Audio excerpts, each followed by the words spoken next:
Hello friends, अस्सलाम वालेकुम। मैं एम के शब्बीर आप सबका खैर मकदम करता हूं और हाथ से खिदमत हूं एक और नए वीडियो के साथ। फ्रेंड्स, प्रीवियस वीडियो जो था वो क्लास 9th का गज़ल सेक्शन से लिया गया था और ये वीडियो आपका क्लास 10th गज़ल सेक्शन से लिया गया है। तो इसमें गज़ल और फिर उनके जो शायर हैं उनका जो शॉर्ट तारुफ है वो भी आपको देखने को मिलेगा। साथ ही गज़ल भी जो उनका शामिल निसाब है 10वीं क्लास में 10th क्लास में, तो वो हम यहाँ उसका ज़िक्र करने जा रहे हैं। और किस तरह से गज़ल सेक्शन से आपको क्वेश्चंस रहेंगे ये मैंने पहले ही प्रीवियस वीडियो में बता दिया है।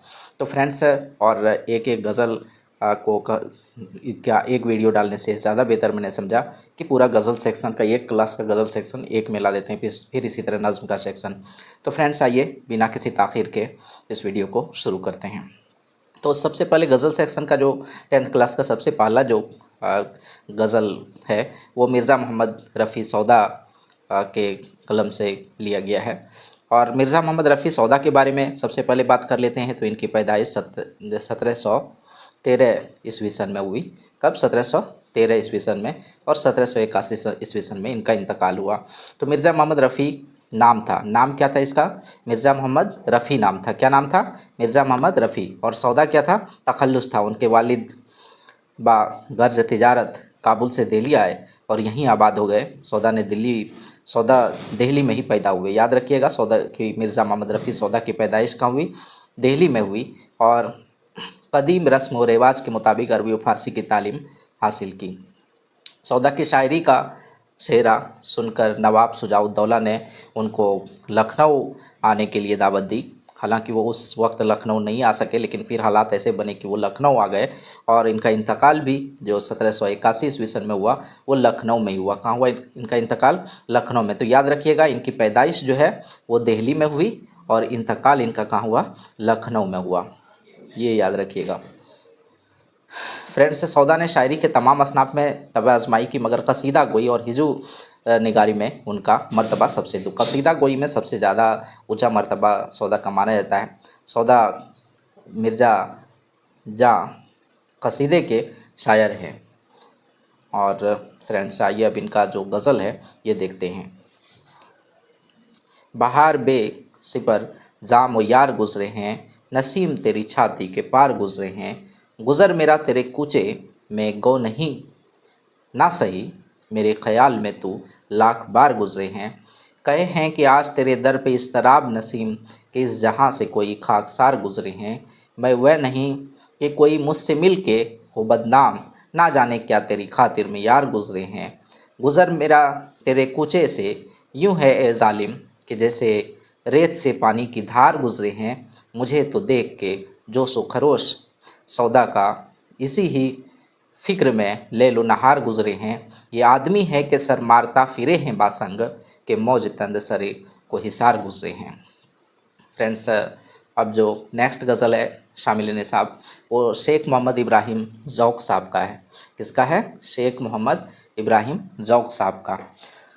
शेख मोहम्मद इब्राहिम ज़ौक़ के बारे में आप जान लीजिए। 1789 ईस्वी सन में 1789 ईस्वी सन में इनकी पैदाइश हुई और उसके बाद 1854 ईस्वी सन में इनका इंतकाल हुआ। शेख मोहम्मद इब्राहिम जो है इसका नाम था। इसका नाम क्या था? शेख मोहम्मद इब्राहिम। और ज़ौक़ क्या था? तखल्लुस था। ज़ौक़ ने इब्तदाई तालीम हाफिज़ ग़ुलाम रसूल, तो ये सबसे पहले जो इनके उस्ताद हुए कौन हुए? हाफिज़ ग़ुलाम रसूल साहब। इसी ज़माने में शायरी का शौक़ भी पैदा हुआ और अपने वक्त के मुस्तनद उस्ताद शाह नसीर के शागिर्द हुए। शायरी में जो है शाह नसीर के शागिर्द हुए। ये भी याद रखिएगा कि शायरी में किसके शागिर्द हुए? शाह नसीर के। रफ्ता रफ्ता मस्क सुखन और अपनी जहानत के बाद वो कम उम्री में ही उस्तादी के मर्तबे पर, मतलब बुलंद मर्तबे पर पहुंच गया। और बादशाह की सरपरस्ती में ज़ौक़ की ज़िंदगी आराम व आसाइश से दरबार दिल्ली के शायर हुआ करते थे। और ज़ौक़ जो है बहादुर शाह जफ़र के दरबार से भी वाबस्ता रहे। ज़ौक़ को मौसीकी और इल्म नजूम का भी दिलचस्पी था। तो याद रखिएगा ये कैसे शायर हैं जिसके इल्म नजूम और मौसीकी में भी दिलचस्पी थी। अरबी व फ़ारसी और दीगर मशरिकी उलूम के आलिम थे, लेकिन उनका असल कमाल उनकी शायरी से ज़ाहिर होता है। ज़ौक़ ने कहता है मुख्तलिफ़ असनाफ़ सुखन में तब आज़माई की कसीदा, लेकिन उनका असल मैदान था। इस सिन्फ में सिर्फ सौदा उनसे आगे हैं। अगर सौदा के बाद कसीदे में अगर नाम लिया जाए तो वो ज़ौक़ साहब का ही है। इनकी जो गज़ल शामिल निसाब है, आइए देखते हैं। लाई हयात आए कज़ा ले चली चले, अपनी खुशी ना आए ना अपनी खुशी चले। बेहतर तो ये है कि यहीं के दुनिया से दिल लगे, पर क्या करें जो काम ना बे दिल लगी चले। कम होंगे इस बिसात पे हम जैसे बदकमार, जो चाल हम चले सो नहायत बरी बुरी चले। हो उम्र खिज़्र भी तो कहीं के बावक्त मिर्ग, हम क्या रहे यहाँ अभी आए अभी चले। नाज़ा ना हो खुर्द पे जो होता है, हो वही दानिश तेरी ना कुछ मेरी दानिश्वरी चले। दुनिया ने किसका राहे फ़ना में दिया है साथ, दुनिया ने किसका राहे फ़ना में दिया है साथ। तुम भी चली चलो यूं ही जब तक चली चले। जाते हवा जाते हवाए शौक़ में है इस चमन से ज़ौक़, अपनी बला से बादे सबा अब कभी चले। तो फ्रेंड्स, अब इसके बाद जो शामिल निसाब गज़ल है वो शाद अज़ीमाबादी साहब का है। और शाद अज़ीमाबादी साहब की पैदाइश अज़ीमाबाद पटना में हुई। और कब हुई? 1846 ईस्वी सन में। कब हुई? शाद अज़ीमाबादी साहब की पैदाइश कब हुई? 1846 ईस्वी सन में। और 1927 ईस्वी सन में इनका इंतकाल हुआ। अली मोहम्मद शाद अज़ीमाबाद पटना में पैदा हुए। तो अली मोहम्मद जो है इनका नाम, शाद जो है इनका तखल्लुस था। अज़ीमाबादी अज़ीमाबाद में पैदाइश होने की वजह से लिखा गया। घर पर अरबी फ़ारसी की तालीम हासिल की। नसर व नज़्म दोनों में शाद ने कई तसानीफ़ अपनी यादगार छोड़े हैं। शाद की गज़लों का दीवान उनकी वफ़ात के बाद 1938 ईस्वी सन में, 1927 ईस्वी सन में ही उनका वफ़ात हुआ, लेकिन 1938 ईस्वी सन में नगमाए इल्हाम, याद रखिएगा, नगमाए इल्हाम के नाम से शाये हुआ। उनकी गज़लों का जो दीवान है किस नाम से शाये हुआ? नगमाए इल्हाम। कब? 1938 1938 ईस्वी सन में। बाद में इनकी खुदनविश्त और मुतअद्दिद मजमूए भी मंजर आम पर आए। तो फ्रेंड्स, शाद अज़ीमाबादी साहब के जो गज़ल शामिल निसाब है, आइए उसको देखते हैं। ढूंढोगे अगर मुल्कों मुल्कों, मिलने की नहीं नायाब हैं हम। ताबीर है जिसकी हसरत व गम, ए हम नफ्सो व ख्वाब हैं हम। ए शौक़ पता कुछ तो ही बता, अब तक ये करिश्मा कुछ न खिला। हम में है दिल बेताब निहा, या आप दिल बेताब हैं हम। है दिल में तड़पते जी भर कर, पुरज़ाफ़ ने मशक़ें कसदी है। हो बंद और आतिश पर हो चढ़ा सीमाब भी, वो सीमाब हैं हम। मैं हैरत व हसरत का मारा खामोश खड़ा हूँ साहिल पर। मैं हैरत व हसरत का मारा खामोश खड़ा हूँ साहिल पर। दरियाए मोहब्बत कहता है आ, कुछ भी नहीं पायाब हैं हम। लाखों ही मुसाफिर चलते हैं मंजिल पे पहुँचते हैं दो एक। लाखों ही मुसाफिर चलते हैं मंजिल पे पहुँचते हैं दो एक। ए अहले ज़माना कदर करो, नायाब नहीं कमियाब हैं हम। और मरगान कफ़स को फूलों ने इरशाद ये कहला भेजा है, आ जाओ तुमको आना हो, ऐसे भी अभी शादाब हैं हम। तो फ्रेंड्स, इसका जो गज़ल का मतला है वो मतला क्या है? ढूंढोगे अगर मुल्कों मुल्कों, मिलने के नहीं नायाब हैं हम। ताबीर है जिसकी हसरत गम, ए हम नफ्सो व ख्वाब हैं हम। और मक्ता, जिस शेर में अपना तखल्लुस का बयान किया है, मरगान कफ़स को फूलों ने इरशाद ये कहला भेजा है, आ जाओ जो तुमको आना हो, ऐसे में अभी सादाब हैं हम। तो फ्रेंड्स, इसके बाद जो शामिल निसाब गज़ल है फ़ानी बदायूनी साहब का है। और फ़ानी बदायूनी साहब के बारे में आप जान लीजिए कि इनकी पैदाइश जो है बदायूं ज़िले में, बदायूनी वहीं से आया है, बदायूं ज़िले उत्तर प्रदेश में इनकी पैदाइश हुई। और फ़ानी बदायूनी साहब का जो असल नाम था वो शौकत अली ख़ान था। शौकत अली ख़ान, फ़ानी बदायूनी का असल नाम क्या था? शौकत अली ख़ान। और इनकी पैदाइश जो है 1879 ईस्वी सन, 1879 ईस्वी सन में हुई थी। कहाँ? बदायूं, यूपी में। और बाद में जो है पहले ये शौकत ही करते थे, शौकत अली ख़ान इनका नाम था। और पहले फ़ानी जो है अपना तखल्लुस नहीं करते थे, बल्कि क्या करते थे? शौकत करते थे अपना तखल्लुस, और बाद में फ़ानी इन्होंने इख्तियार किया। उनके वालिद पुलिस के महकमे में इंस्पेक्टर थे। फ़ानी ने 1897 ईस्वी सन में एंट्रेंस का इम्तिहान पास किया। 1901 ईस्वी सन में बरेली कॉलेज बरेली से बीए पास करने के बाद मुलाजमत इख्तियार की। कुछ अर्से तक मुदर्रिस भी रहे और बाद में मुलाजमत तर्क कर दी।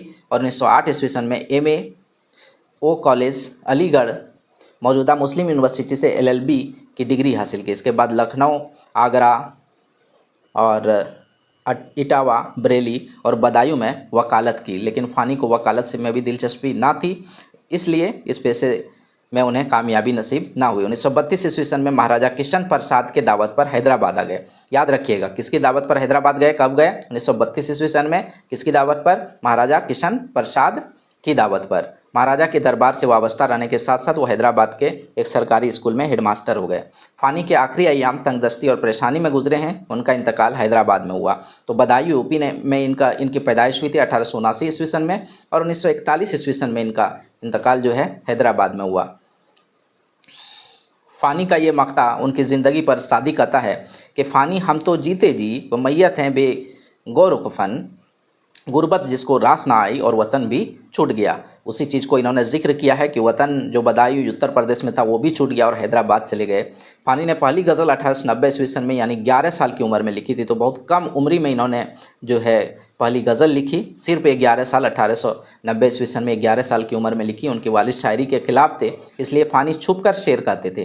ज़्यादातर कलाम तलफ हो गया, मतलब दस्तयाब नहीं है। जो कि बचा वो बाक़यात फ़ानी 1926 ईस्वी में जो है शाये हुआ, और बाद में दिगर और मजमूए इरफानियात फ़ानी 1939 ईस्वी सन में और वजदानियात फ़ानी 1940 ईस्वी सन में मंजर आम पर आई। फ़ानी का शुमार उर्दू के मुमताज़ गज़ल गो शायर में होता है, याद रखिएगा।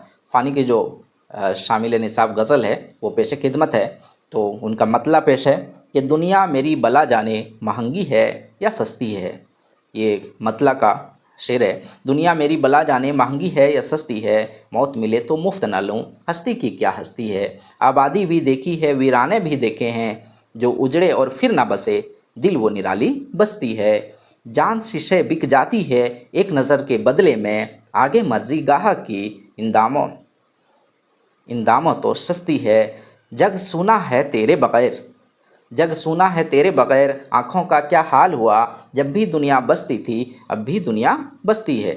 बहुत ही अच्छा शेर है कि जग सुना है तेरे बग़ैर, आँखों का क्या हाल हुआ, जब भी दुनिया बसती थी अब भी दुनिया बसती है। आंसू थे सो खुश्क हुए, जी है कि उमड़ा आता है, दिल पे घटा सिंचाई है, खुलती है ना बरसती है, और दिल का उजड़ना सहल सही। बहुत ही अच्छा शेर है इसके गज़ल का। तो दिल का उजड़ना सहल सही, बसना सहल नहीं ज़ालिम, दिल का उजड़ना सहल सही, बसना सहल नहीं ज़ालिम, बसती बसना खेल नहीं, बसते बसते बसती है। और मक्ता का शेर देखिए कि फ़ानी जिसमें आंसू क्या, दिल के लहू का काल न था, हाय वो आँख पानी की दो बूंदों को तरसती है। नेक्स्ट फ्रेंड्स, जो शामिल निसाब गज़ल है वो असगर गोंडवी साहब का है। और असगर गोंडवी साहब के बारे में आप जान लीजिए कि 1884 ईस्वी सन में इनकी पैदाइश हुई और 1936 ईस्वी सन में इनका इंतकाल हुआ। असगर हुसैन नाम था। असगर जो है इसका असल नाम क्या था? असगर हुसैन। और असगर इनका तखल्लुस भी था। असल वतन इसका गोरखपुर था, लेकिन आपके वालिद जो कानून गो थे, मुलाजमत के सिलसिले में एक तवील मुद्दत तक जो है गोंडा में रहे। ये भी यूपी में ही पड़ता है, इसलिए आपने असगर गोंडवी का तखल्लुस, हालांकि गोरखपुर इनका असल वतन था, इसलिए तखल्लुस गोंडवी रखा क्योंकि ज़्यादातर वक्त इन्होंने गोंडा में गुजारा। असगर एक परहेजगार इंसान थे, मगर उनके मिजाज में रंगीनी और शगुफ्तगी भी थी। तबीयत के तसव्वुफ़ की तरफ माइल थी। इलाहाबाद में हिंदुस्तानी एकेडमी की मुलाजमत के सिलसिले में एक मुद्दत तक क़याम रहे और निशात रूह से होती है। इनकी मुनफरिद रंगों की इब्तदा निशात रूह से होती है। ज़बान व बयान और ख़यालात दोनों एतबार से इनका कलाम बहुत साफ़ सुथरा है। आइए देखते हैं असगर गोंडवी साहब का ये गज़ल। उनका कलाम है कि मतला का शेर है कि आलाम रोज़गार को आसान बना दिया, आलाम रोज़गार को आसान बना दिया, जो गम हुआ उसे गमे जाना बना दिया। मैं कामयाब दीद भी महरूम दीद भी, जिलवों के अज़धाम ने हैरान बना दिया। यूँ मुस्कुराए जान सिकलियों में पड़ गई, यूँ लब कुशा हुए कि गुलिस्तां बना दिया। ए शेख व बसीत हकीकत है कुफ्र की, कुछ कैद व रस्म ने जिसे ईमान बना दिया। वो शोरिशें निज़ाम जहाँ जिनके दम से हैं, जब मुख्तसर किया उन्हें इंसान बना दिया। हम इस निगाह नाज को समझते थे नेश्तर, तुमने तो मुस्कुरा के रगे जाँ बना दिया। और फ्रेंड्स इसके बाद जो है ये यास यगाना चंगेजी साहब की गज़ल है, आपके शामिल साहब। और ये है यास यगाना चंगेजी साहब की पैदाइश के बारे में जान लीजिए, 1883 ईस्वी सन, और इंतकाल हुआ इसका 1956 ईस्वी सन में। तो मिर्ज़ा वाजिद हुसैन इसका नाम था। यास यगाना चंगेजी साहब का नाम अच्छी तरह से याद कर लीजिएगा। ये जो है मिर्ज़ा वाजिद हुसैन नाम, पहले यास तखल्लुस करते थे और बाद में यगाना हो गए। यगाना इन्होंने तखल्लुस किया। इब्तदा में मौलवी सैयद अली ख़ां बेताब से इस्लाह सुखन लेते थे, तो इनके उस्ताद हुए इब्तदा में सैयद अली ख़ां बेताब, बाद में शाद अज़ीमाबादी के शागिर्द हुए। याद रखिएगा, यास यगाना चंगेजी साहब जो है शाद अज़ीमाबादी के शागिर्द थे। 1904 में कोलकाता गए और वहाँ बीमारी ने तवील खींचा तो इलाज के लिए लखनऊ आए और लखनऊ में शादी की और यहीं बस गए। लखनऊ के ज़माने क़याम में कई हम असरों से उनके मार्के रहे। लखनऊ में गालिब के कलाम मकबूलियत के बाद यगाना मिर्ज़ा गालिब के ख़िलाफ़ हो गए, ख़ुद को गालिब शिकन भी कहते। तो गालिब शिकन के नाम से जाने जाते हैं। ये भी याद रखिएगा कि गालिब शिकन के नाम से किसे जाना जाता है, तो यास यगाना चंगेजी साहब को जाना जाता है। इनकी शख्सियत में ख़ुद पसंदी बहुत थी, आज़ाद रवी इनकी मिजाज की खासियत थी। और इनकी रुबाइयाँ भी मशहूर है, कलाम के मजमूए आयात वजदानी और गुंजीना के नाम से शाये हुए। इनका कुल्लियात उर्दू के नामवर मुहक्किक मुशफ़िक़ ख़ाज़ा ने मुरतब करके शाये किया है। और इनकी गज़ल जो है जो शामिल निसाब है, ये देखते हैं। और उनकी गज़ल का जो शामिल निसाब गज़ल है, उनका मतला है कि अदब ने दिल के तकाज़े उठाए हैं क्या क्या, अदब ने दिल के तकाज़े उठाए हैं क्या क्या, होश ने शौक़ के पहलू दबाए हैं क्या क्या, इस फ़रेब ने मारा कि कल है कितनी दूर, सो आज कल में अबस दिन गवाए हैं क्या क्या, किसी के रूप में तुम भी तो अपने दर्शन दो, जहाँ में शाह वो गदा रंग लाए हैं क्या क्या, पहाड़ काटने वाले ज़मीं से हार गए, पहाड़ काटने वाले ज़मीं से हार गए, इस ज़मीं में दरिया समाए हैं क्या क्या, बुलंद हो तो खुले तुझ पे राज पस्ती का, बड़े बड़ों के कदम डगमगाए हैं क्या क्या, खुशी में अपने कदम चूम लूँ तो है वह लर्ज़िशों पे मेरी मुस्कुराए हैं क्या क्या, खुदा ही जाने यगाना मैं कौन हूँ। मक्ता का शेर अर्ज़ है कि खुदा ही जाने यगाना मैं कौन हूँ क्या हूँ, खुद अपनी ज़ात पे शक दिल में आए हैं क्या क्या। तो फ्रेंड्स ये था गज़ल का सेक्शन, क्लास 10th का पूरा गज़ल सेक्शन इस एक वीडियो में मैंने कवर किया है। इंशाल्लाह ताला आप सबके लिए काफ़ी हेल्पफुल रहेगा। नेक्स्ट वीडियो में फिर से इंशाल्लाह ताला हाज़िर खिदमत रहता हूँ। अल्लाह हाफ़िज़।